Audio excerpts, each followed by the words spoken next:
আসসালামু আলাইকুম। আজকে আমরা শিখব কিভাবে একটা ওএলটি থেকে ২টা, ৩টা, ৪টা ইন্টারনেট কোম্পানির লাইন একত্রে চালানো যায়। চলুন সময় না ব্যয় করে আমরা শিখে ফেলি কিভাবে একত্রে অনেকগুলো কোম্পানির লাইন একটা ওএলটি থেকে চালানো যায়।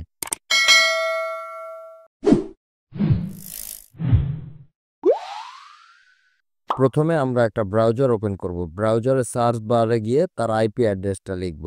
একেকটা ওএলটির ক্ষেত্রে একেক রকম আইপি অ্যাড্রেস হয়ে থাকে। তো আপনি যে ওএলটিটা ব্যবহার করতেছেন সেই ওএলটির আইপি অ্যাড্রেসটা লিখবেন। আইপি অ্যাড্রেসটা লেখা হয়ে গেলে এন্টার বাটনে ক্লিক দেওয়ার পরে এরকম একটা পেজ ওপেন হবে।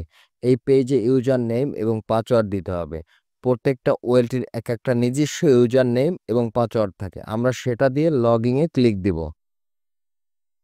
তারপরে আমরা ওএলটির ভিতর প্রবেশ করব। ওএলটির ভিতর প্রবেশ করার পরে ডান পাশে দেখা যাচ্ছে যে পন কার্ড নামে একটা অপশন আছে। সে পন কার্ডটায় যখন আমরা ক্লিক করব তখন দেখা যাবে আমাদের কয়টা পন ব্যবহার করতেছি এবং সে পনে কতগুলো লাইন আছে। আমরা যখন পন অনে ক্লিক দেব তখন আমরা দেখতে পারবো আমাদের পন অনে কতগুলো ম্যাক পাচ্ছে বা অনুর ম্যাক পাচ্ছে। আবার যদি আমরা টু পনে ক্লিক দিয়ে থাকি তাহলে টু পনে কতগুলো ম্যাক পাচ্ছে সেটা এখানে শো করবে। তো আমাদের এখান থেকে খুঁজে বের করতে হবে কোন পনটা আমরা ম্যাক করব বা ট্যাগ করব। তো আমরা যে কোনো একটা অনুর উপরে ক্লিক দিলাম। ক্লিক দেওয়ার পরে দেখা যাচ্ছে সে অনুটার ডিটেলসটা আমাদের এখানে শো করতেছে। তো নিচে একটা অপশন দেখা যাচ্ছে সেটা হচ্ছে অনু পোর্ট ডাউন টেবিল। সেটার উপরে ক্লিক দিলাম। সেটার উপরে ক্লিক দেওয়ার পরে আমাদের নতুন একটা পেজ ওপেন করে দিবে। সে ওপেন পেজটার একটু কোণাতে দেখা যাচ্ছে এডিট। সেই এডিট অপশনে আমরা ক্লিক করব। তো ওখানে ক্লিক দেওয়ার পরে আমাদের এরকম একটা পেজ ওপেন হবে। সে পেজের উপরে হচ্ছে ভিলেন মুড নামে একটা অপশন আছে। সে ভিলেন মুডটার উপরে যখন আমরা ক্লিক করব তখন দেখা যাবে যে নিচে ট্যাগ বলতে একটা অপশন আছে। সে ট্যাগটায় আমরা ক্লিক করব। তো ট্যাগের নিচে যে অপশনটা আছে সেটাকে আমরা অন করে দেব। আর তার নিচে যে অপশনটা আছে পিভিআইডি, ওইটা হচ্ছে আমরা যে কোম্পানির সাথে ডিট করেছি বা যে কোম্পানির সাথে কন্ট্যাক্ট করেছি তাদের লাইনটা আমরা চালাবো, তারা একটা আমাদের আইডি দিবে। সেই আইডিটা আমরা এখানে বসিয়ে দিব।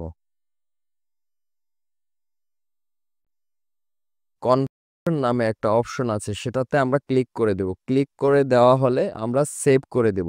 সেভ করে দিলেই এটা ট্যাগ হয়ে যাবে। কোনো ক্ষেত্রে অনু ধরে ধরে আমাদের ট্যাগ করতে হয়। সেক্ষেত্রে আমরা হচ্ছে কন্ট্রোল এফ বাটনে ক্লিক করব। যখন কন্ট্রোল এফ বাটনে ক্লিক করব তখন হচ্ছে উপরে সার্চিং বক্স আসবে। তো সে সার্চিং বক্সে আমাদের অনুর ম্যাকটা লিখে দিলে অটোমেটিক সে অনুটা খুঁজে পেতে আমাদের সুবিধা হবে। তাছাড়া হচ্ছে আমরা কোনো ম্যাক লিখে দিলাম কিন্তু সে ম্যাকটা আমাদের অন নাম্বার পনে বা 2 নাম্বার বা 3 নাম্বার পনে নাই। তো হচ্ছে লাস্ট 4 নাম্বার পন আছে। তো সেটাকে সিলেক্ট করে আবার যদি আমরা সে ম্যাকটা শো করি তাহলে অটোমেটিক সেটা চলে আসবে। এভাবে আমরা অনু ট্র্যাক করে একই কোম্পানি একই ওয়েলটি থেকে বিভিন্ন ধরনের কোম্পানি নেট ব্যবহার করতে পারি।